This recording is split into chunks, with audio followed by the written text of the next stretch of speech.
Bagusan. Asik, Jawa Timur. Kurang banter sampai horak ibu. Boris Bagusan. Asik, Jawa Timur. Saking kalau ngadeg kenapa banter? Ayo perkenalkan diri. Ngadeg bro. Biar tambah semangat ya Pak. Boris Bagusan. Asik, Jawa Timur. Iku Surabaya karo Jawa Timur bro.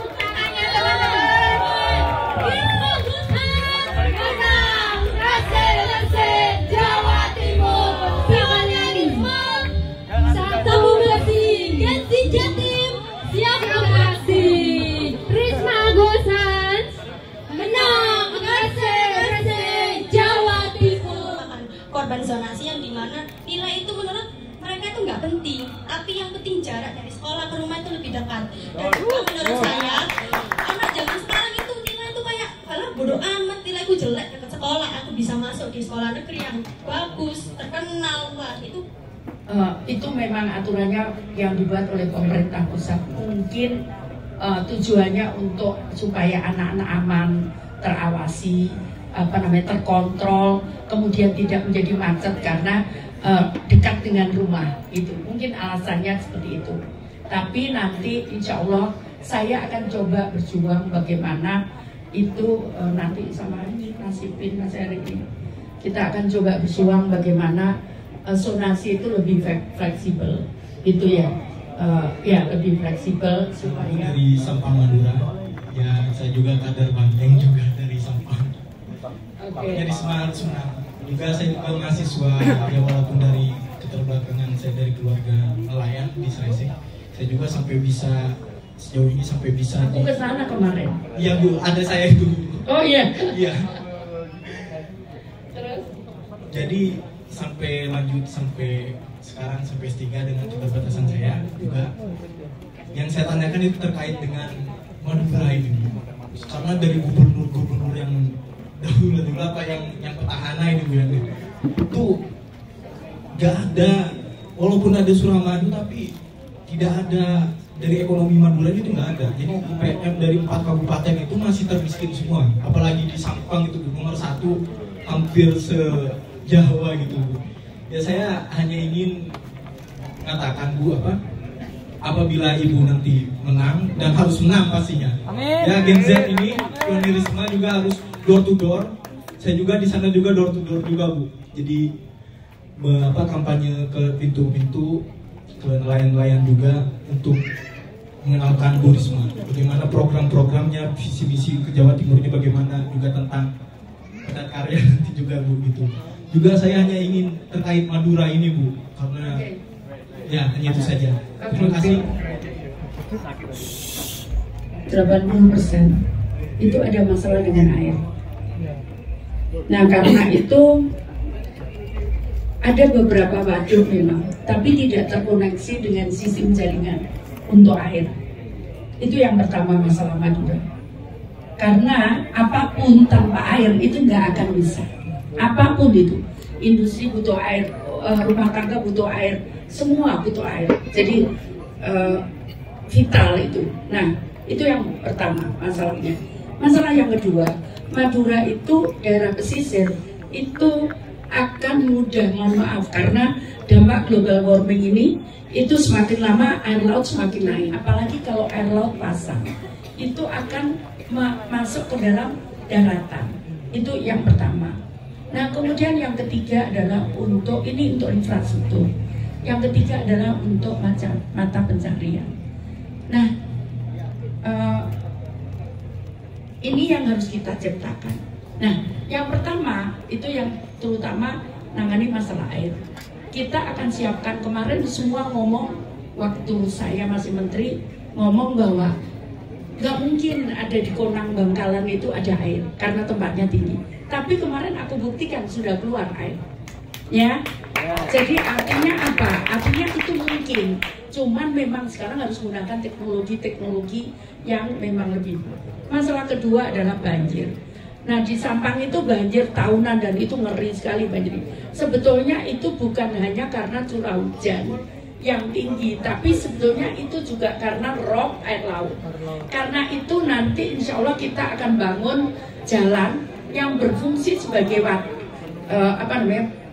tanggul, tapi tanggul itu di atasnya jalan supaya air laut tidak bisa masuk ke daratan, sehingga Madura bisa safe atau aman dari dampak global warming ini. Kemudian ada pintu-pintu air di yang tadi saya sampaikan di Sampang dan sebagainya yang kondisinya banjir. Nah, kalau itu ditutup, maka saat air laut pasang itu ditutup, sehingga sungai ini nanti bisa berfungsi sebagai sumber air baru untuk daerah Bangkalan, daerah Sampang, selain memanfaatkan waduk-waduk yang ada itu. Memang itu butuh waktu dan butuh biaya, tapi saya percaya tidak ada yang tidak mungkin. Jadi kita harus optimis. Nah, masalah yang ketiga, sebetulnya potensi, makanya nanti kita akan lihat, karena kalau itu jalan itu baru kita bikin, maka kemudian di tengah kota sepanjang Bangkalan sampai ke Sumeneb itu akan menjadi jalan, itu akan menjadi jalan untuk angkutan manusia. Kalau angkutan barangnya nanti ada di sebelah sini, yang tadi aku sampaikan untuk tanggul mulai Bangkalan sampai ke Sumeneb. Nah, angkutan manusia, saat angkutan manusia itu ada, karena sebetulnya potensi Madura ini cukup tinggi. Pertama, masakannya enak. Ya, masaknya enak. Kemudian potensi itu. Aku jualan Surabaya, jualan makanan aja. Aku pamer, ini makanan enak. Semua orang beli pada nyoba. Ya. Yang kedua, sebetulnya potensinya cukup banyak, batik, tembakau, minyak dan sebagainya. Nah, bagaimana ini bisa, karena kalau fungsi tadi jalan menjadi jalan manusia, sehingga orang mau buka usaha itu lebih mudah dibandingkan kalau truk-truk masuk ke tengah kota.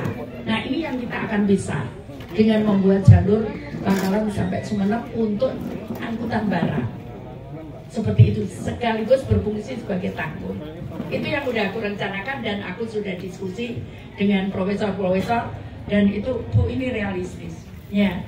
Nah, kemudian yang berikutnya bagaimana optimalisasi. Jadi sekarang ini, kemarin waktu Mensos aku nyoba garam. Ya, garam di Pamekasan. Kita coba. Garam itu 3.000 per kilo. Kemudian setelah kita treatment untuk jadi garam industri, jadi 6.000, 2 kali lipat. Padahal tidak terlalu sulit treatmentnya. Nah, nanti kalau itu bisa kita rubah menjadi garam spa, 200 gram itu harganya 25.000. Itu makanya itu yang nanti akan kita temukan dengan pembeli di industri-industri itu, supaya apa? Supaya tidak ada impor garam lagi. Itu udah jadi sekarang. Gak garam di di Pamekasan, tapi kita mau perluas untuk pemenuhan industri itu, karena kalau jumlahnya dikit kan juga sama aja gitu. Sekarang lagi kita perluas untuk garam itu. Kemudian yang berikutnya adalah tembakau dan jagung. Nah, jagung ini dan buah-buahan juga enak sebelumnya di Madura. Jagung ini akan kita rubah pasca panennya menjadi minyak goreng. Nah, kalau itu terjadi, maka nilai jagung itu akan stabil, karena saat pasca panennya dia harganya jatuh biasanya karena oversupply, maka kemudian dia akan sama antara demand and supply, sehingga sisanya itu bisa kita olah jadi minyak goreng dari jagung, dan itu lebih mahal harganya dibandingkan minyak goreng ini. Nah, kalau itu bisa konsisten kita lakukan, saya yakin termasuk tadi makanan, batik, semua banyak potensi yang bisa dikembangkan di Madura. Maka itu akan bisa meningkatkan ekonomi dari warga Madura. Ya, kemudian dari Pondok Pesantren Darul Ulum, santri dari Gus Hans, dan di sini saya ingin menyampaikan mungkin dari keluh kesah santri. Kita sebagai santri dikenal sebagai murid yang mungkin tertinggal dengan SMA di luar sana, karena mulai dari segi waktu kita juga belajar ngaji sampai jam 10 malam, dan ketika kita bersaing untuk masuk di universitas kita kalah dengan sekolah-sekolah negeri maupun swasta lainnya yang mungkin bisa bimbel, mungkin bisa lebih belajar akademik sebagainya. Nah, menurut Ibu bagaimana sih kita sebagai santri menghadapi hal tersebut? Dan juga memang sudah ada program khusus santri, tapi jika dibandingkan dengan jumlah pondok pesantren yang ada di Jawa Timur itu tidak seimbang Ibu dengan penerimaan beasiswa yang ada di berbagai universitas di Jawa Timur, dan juga tidak semua universitas menerima beasiswa santri tersebut. Nah, apakah ada program bagi Ibu? Dan sebelumnya saya juga merupakan founder dari salah satu bisnis dari KOL, dan di sana ada teman-teman saya dari KOL Surabaya. Dan menurut Ibu bagaimana kita sebagai santri bisa bersaing dengan teman-teman yang ada di luar sana? Sekian, terima kasih. Terima kasih. Anak buahku itu dia dari pondok, kemudian dia kuliah, dan anak itu cerdas sekali. Jadi sebetulnya sama yang disampaikan. Apa masalahnya? Masalahnya adalah kemauan. Kamu ingat ya, aku punya cerita, aku punya cerita. Aku itu udah berhasil. Saat itu aku jadi konsultan, sama aku jadi pemborong. Begitu lulus, aku belum lulus, aku udah mahasiswa seperti itu, aku cari uang sendiri. Aku bukan orang tuaku kaya, miskin. Aku dikasih mobil sama bapakku, jadi aku kemana-mana naik. Tapi aku memang pengen cari uang. Udah mulai berhasil lagi. Tiba-tiba ibuku nyampaikan begini, kamu jangan di swasta lah, kamu di negeri, pegawai negeri aja. Aku mikir, waduh, ini udah, ya tak pikir setback lah kembali. Tapi aku ingat, aku pengen berbakti sama ibuku, orang tua. Akhirnya aku daftar lah PNS. Aku biasa pegang saat itu, nggak sampai 1 bulan udah jutaan, 1 juta, itu biasa aku pegang duit saat aku jadi. Tiba-tiba jadi PNS, gajiku cuma 60.000 sebulan. Tapi karena aku ingat bahwa aku ingin berbakti sama kamu. Tahu nggak? Aku paling nggak suka di PNS itu ternyata tesnya itu Pancasila, PPKN, aku gitu. Aku paling nggak suka pelajaran itu. Tapi karena aku pingin orang tuaku bangga kepada aku, dan dia bahagia karena aku jadi PNS. Akhirnya aku kemana-mana, catatan itu tak bawa ke kamar mandi, aku belajar kemana aja aku bawa, supaya aku bisa masuk, dan aku bisa masuk tanpa apapun. Ya, setelah itu aku jadi PNS, kemudian tiba-tiba aku dicalonkan jadi wali kota. Jadi tidak ada yang membedakan, ya nak ya. Jadi ayo, sebetulnya Tuhan tidak melihat, tadi Ibu katakan, asal kalian, dari mana kalian, siapa orang tua kalian. Yang Tuhan lihat adalah kemauan kalian.